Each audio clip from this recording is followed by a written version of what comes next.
I'll never forget the summer I spent at my family's old cabin in the woods. It was a place where my siblings and I would often go to escape the hustle and bustle of city life.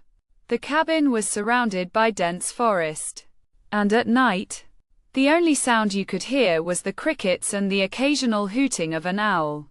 I was 16 at the time, and my parents had given me permission to spend a week alone at the cabin, as long as I promised to stay safe and check in with them regularly.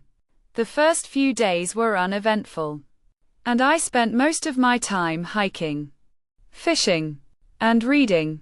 But as the nights started to get darker, I began to feel a creeping sense of unease. It started with small things, a branch snapping in the distance, a rustling in the underbrush, a faint scratching sound on the walls of the cabin at night.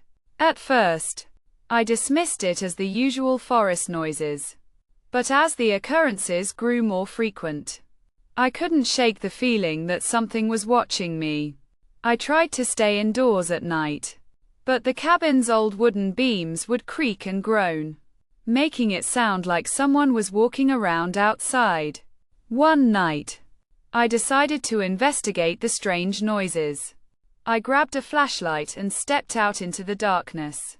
The beam of light illuminated the trees, casting long, ominous shadows on the ground.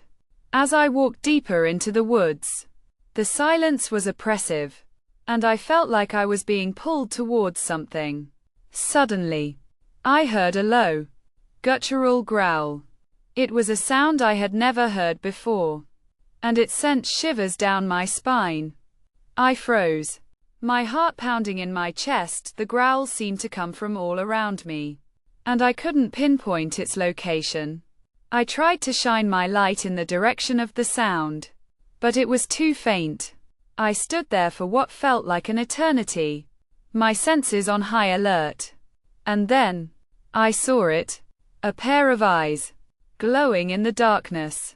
They were low to the ground, and they seemed to be staring right through me. I tried to run, but my legs felt like lead. The eyes drew closer, and I could see the outline of a creature, its body hunched and twisted. It was unlike anything I had ever seen before.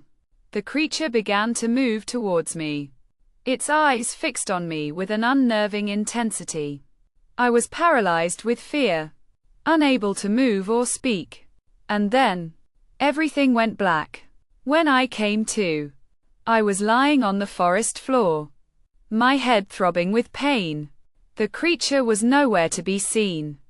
But I knew that I had to get out of there as fast as I could. I stumbled back to the cabin, locked the door, and didn't come out until morning. I never went back to those woods again, and I never told anyone about what I saw that night. But sometimes, in the dead of night, I still feel like I'm being watched, and I wonder if that creature is still out there, waiting for me.